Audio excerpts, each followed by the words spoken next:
30 కులాలు ఉన్నాయి. వాటి డేటా కూడా అన్ని సేకరిస్తున్నాం. ఎందుకంటే మనం పుట్టగానే అన్ని నేర్చుకోం కాబట్టి ఎక్కడెక్కడ ఉంటారు, మనం ఏ బజార్లు ఉంటారు అనేది కూడా మనం సేకరణ చేస్తాం. ఎందుకంటే అన్ని కులాలకి చెందాలి. సంచార జాతుల్లో కూడా 17 కులాలు నేను కూడా నిర్ధారణకు వచ్చింది జిల్లాలో.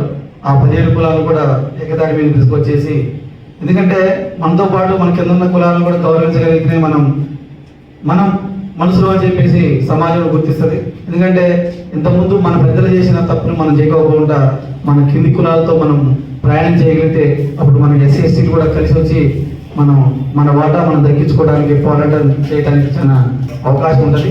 అదేవిధంగా మీరు చెప్పిన సూచనలు కూడా మేము తీసుకుంటూ ఇప్పుడు మనకి ఆప్తమిత్రుడు విద్యావంతుల వేదిక కార్యదర్శి గారు నరేంద్ర గారిని మాట్లాడాల్సింది కోరుతుంది. అంతర్జాతీయ మహిళా దినోత్సవ శుభాకాంక్షలు తెలియజేస్తూ, పెద్దలారా, ఈ భారతదేశంలో విద్యా చైతన్యాన్ని తీసుకొచ్చింది ఒక బీసీ. బ్రాహ్మణులకి అడ్డుగా తగిలి వాళ్ళ గొంతులో కొరకాని కొయ్యగా మారింది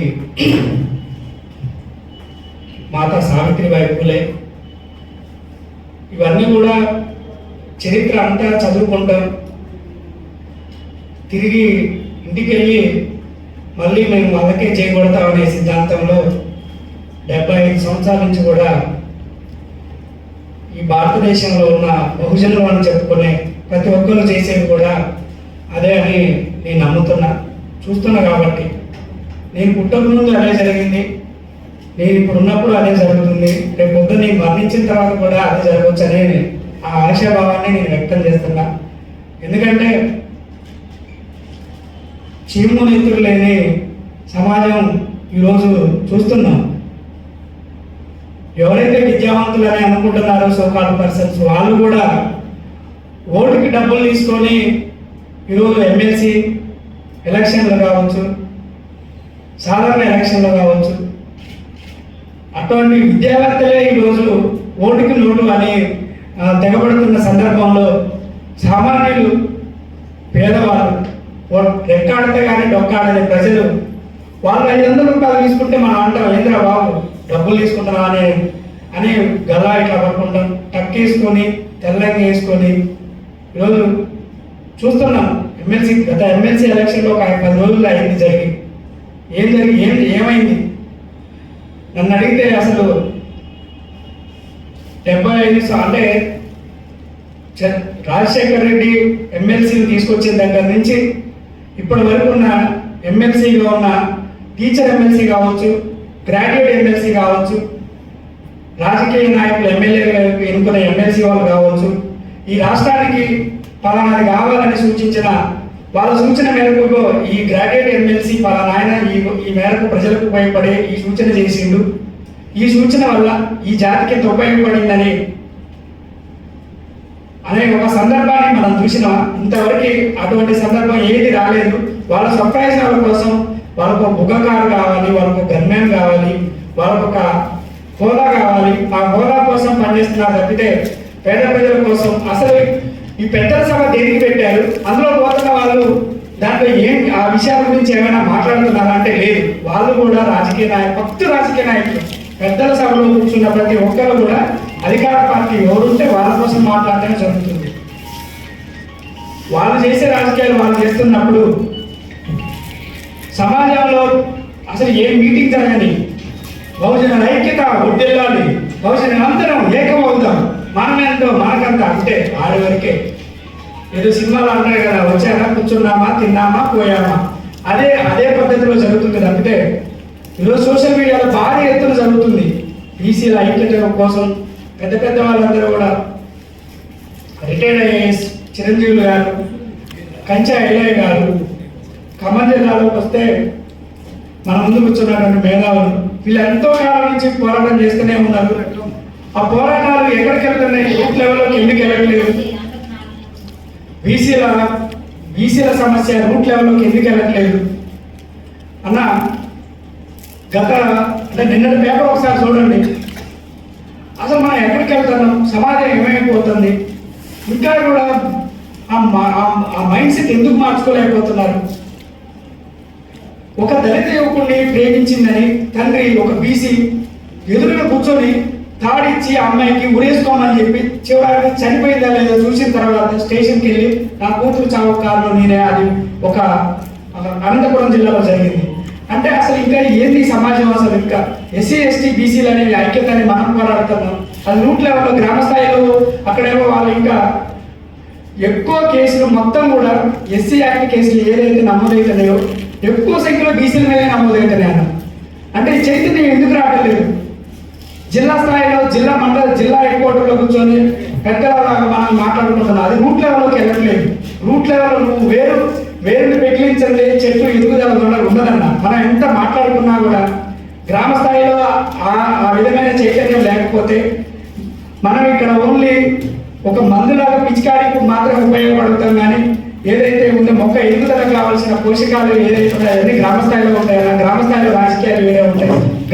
మనం ఎన్ని చెప్పినా కూడా వాడు అక్కడ పోయి నువ్వు ఎవరికైతే చేపడుతున్నావో వాడికే చేపడతాడు. నువ్వు ఎవరైతే ఒక ఎడ్యుకేటెడ్ ఇదివరకు రోజుల్లో ఒక టీచర్ వస్తుందంటే ఒక టీచరు ఏదైనా మంచి చెప్తే ఇనే సందర్భాలు ఈరోజు పోయినాయి.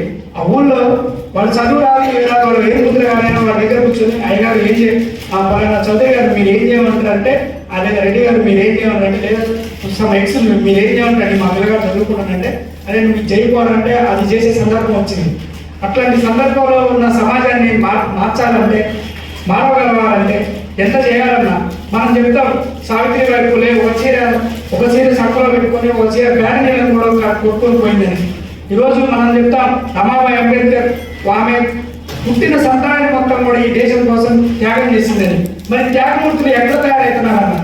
త్యాగమూర్తులు ఎక్కడున్నారు? ఇంకా త్యాగం చేయడానికి ఇంకా ఎంతమంది త్యాగం చేద్దాం? మనం సమాజాన్ని పడుకున్న సమాజాన్ని నిద్ర లేకపోకుండా ఇంకెంతమంది త్యాగం అయ్యాలి? ఇంకా సమయంలో ఎంతమంది అయిపోదాం? శ్రీకాంతాచారి లాంటి వాళ్ళని ఇంకెంతమందికి కోల్పోదాం మనం? అంటే మనం ఉన్నది కేవలం త్యాగం కావడానికేనా? అంటే మనం సమిధనం కావడానికేనా ఉన్నది? వాళ్ళేమో అంటే ఈ బోయలలాగా ఈ భుజాలతో ఇంకా పల్లకిలు మోయడానికే ఉన్నాము. మనం రాజకీయ అధికారం ఉందా మనకి? రిజర్వేషన్లు ఇంకెక్కడ ఉన్నాయన్న? అసలు ఏ గవర్నమెంట్ సంస్థలు ఉద్యోగాలు ఉన్నాయి? ఎక్కడ ఉన్నాయి? మొత్తం గవర్నమెంట్ సంస్థలు ఏదైతే ఉన్నాయో వాటన్నింటినీ కూడా తెగనమ్ముకుంటూ వస్తున్న సందర్భం మనం చూస్తున్నాం ఈరోజు. అరే ఒక మహిళకి ఉచిత బస్సు ఇస్తే దాని గురించి మనం ఎందుకు ఇచ్చారు, దీనివల్ల ఉపయోగం ఏంటంటాం.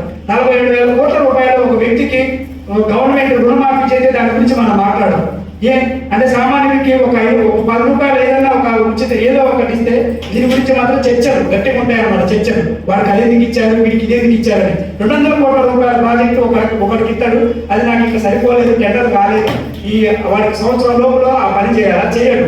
ఆ సంవత్సరం కాకుండా 18 నెలలు అవుతుంది, నాకు సరిపోలేదంటే 100 కోట్ల రూపాయలు వాడికి ఇచ్చినప్పుడు పేపర్ను పెద్ద అక్షరాలతో ఇచ్చినా మనం దాని గురించి మాట్లాడుకోం. అదే 5 రూపాయలు 10 రూపాయలు ఓ బీసీఎస్ హాస్టల్లో వెల్ఫేర్ హాస్టల్లో పోతే వాళ్ళకి ఏదో జరిగింది వాళ్ళు ఇచ్చినప్పుడు వామో వీళ్ళకిస్తే వీళ్ళు మాట్లాడరా.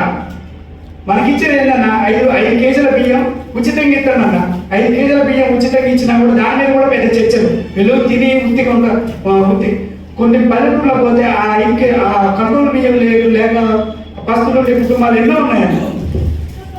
ఇటువంటి అన్నిటి మీద కూడా అసలు భారీ నేను బీసీ ఇంటలెక్చువల్ ఫోరంలో ఉన్నా, నెహ్రూ అన్న వీళ్ళందరూ కూడా రాత్రులు ఇంకా వరంగల్, నల్గొండ, హైదరాబాద్ భారీ ఎత్తున జరుగుతుందన్న పెద్ద చర్చ జరుగుతుంది. అసలు ఖమ్మంలో మనం ఇప్పుడు వెంకటరమణ ఇప్పుడు పెట్టింది, కానీ మిగతా కరీంనగర్ కావచ్చు, నిజామాబాద్ కావచ్చు, అన్ని జిల్లాలలో బీసీ సదస్సులు భారీ ఎత్తున జరుగుతున్నాయి. బీసీలలో చైతన్యం తీసుకురావడం కోసం పెద్ద సంఖ్యలో బీసీ నాయకత్వాన్ని ఇంకా తయారు చేసుకోవాల్సిన అవసరం ఉన్నదన్న.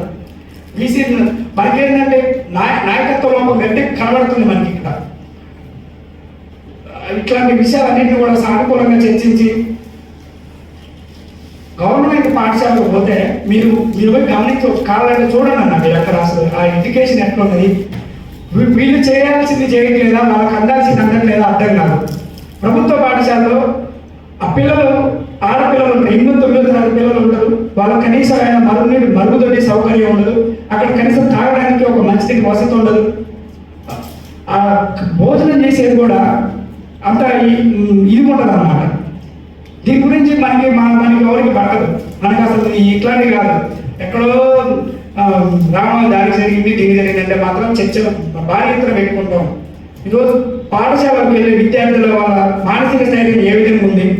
10వ తరగతి చదువుతున్న పిల్లగాడు బయటకు వచ్చిన తర్వాత రేపు పొద్దున వాడు అసలు ఈ సమాజానికి అంటే వాడి కుటుంబాన్ని వాడు పోషించుకునే స్థాయిలో వాడి విద్య ఉన్నదా లేదా, అసలు వాడి సామర్థ్యం ఎంతవరకు వచ్చింది? 7వ తరగతి పిల్లగా ఇప్పుడు కామన్ ఎడ్యుకేషన్ సిస్టంలో మళ్ళీ 8th క్లాస్కి వాడు కామన్ ఎగ్జామ్ పెడతా అంటాడు. 7th క్లాస్ స్టూడెంట్ నిన్న మనం అడిగితే వాడికి 7 ఎంత అంటే వాడు నోరు పెట్టి చూస్తాడు. గవర్నమెంట్ స్కూల్లో ఎడ్యుకేషన్ ఎట్లుంది? గవర్నమెంట్ హాస్పిటల్లో మొన్న ఒక అమ్మాయి పురుగు మందు తాగిందని తీసుకపోతే అక్కడ డాక్టర్ అసలు ఏం చేస్తున్నారో ఏదో వాళ్ళకి మనం అక్కడ పోతే ఒక స్పెసిమెన్ టైప్ అన్న రాంబాబు గారి దగ్గర పోయి కూర్చొని 4 పోయి కూర్చొని మాట్లాడిన తర్వాత ఎవరైతే వ్యక్తి వాళ్ళు ఉన్నారో వాళ్ళు సేవ్ చేసుకోగలిగినంత ఇది ఉంది. అంటే అక్కడ డాక్టర్లు ప్రైవేట్ వైద్యం ప్రైవేట్ హాస్పిటల్స్ ఉంటాయి, గవర్నమెంట్ హాస్పిటల్లో పనిచేస్తారు. హాస్పిటల్లో వైద్యం ఉంటుంది, గవర్నమెంట్ స్కూళ్ళల్లో విద్య ఉంటుంది. ఇప్పుడు రవాణా ట్రాన్స్పోర్ట్ ఉండదు, ఒకసారి అందరికీ వెహికల్స్ ఉండవు, అందరికీ 2 వీలర్ ఉండవు. ఈరోజు 3% పెట్టారు గవర్నమెంట్. మన అంటే గవర్నమెంట్ ఎగనెస్ట్గా మనం పేపర్ గవర్నమెంట్ ఎందుకు నడపలేకపోతున్నాను? విద్యావంతులు ఇంటలెక్చువల్గా ఉన్న వాళ్ళు పేపర్ గవర్నమెంట్కి సూచనలు ఎందుకు చేయలేకపోతున్నారు? గవర్నమెంట్ బయట నుండి కూడా సూచన చేసినప్పుడు వాళ్ళ గవర్నమెంట్ కూడా ఎందుకు సానుకూలంగా స్పందించట్లేదు? అంటే ఏంటంటే ఈడు మాట్లాడితేనేమో ఈ పార్టీ అని మనకు ముద్రయాత్రే ఒక ఆల్రెడీ అసలు నువ్వు వేసుకోకపోయినా కూడా ఒక ఆటోమేటిక్గా పలానా వీళ్ళు వాళ్ళకి అనుకూలమని అనే ఒక భావన తీసుకురావడం వల్ల ఇంటలెక్చువల్స్ కూడా ఎవరైందంటే పట్టి పట్టలేకపోతున్నారు అన్నమాట. ఎంత ఏదైనా మాట్లాడితేనేమో వీడు గవర్నమెంట్కి అగెనిస్ట్ అయితే పోలీస్ కేసులు, గవర్నమెంట్ అనుకూలంగా మాట్లాడేది కాదు. గవర్నమెంట్ అనుకూలంగా ఉన్నప్పుడు ఏంటంటే వాడికి అదో రాయితీలో అవి తీసుకొచ్చి ఇస్తారు. ఎవరన్నా ప్రజలు సామాన్యుల గురించి మాట్లాడాల్సింది మహానుభావుల ఆదర్శాలు తీసుకోమంటారు, మహానుభావుల అడుగుజాడలో నడవమంటారు. మహానుభావులు ఎవరు ఆదర్శంగా తీసుకోవాలి? మహానుభావుల ఆదర్శంగా తీసుకోవడం అంటే ఇక ఎప్పుడు ఇట్లా ఉండి జేజేలు కొట్టుకుంటా వాడవేనా? మనకు వద్దా?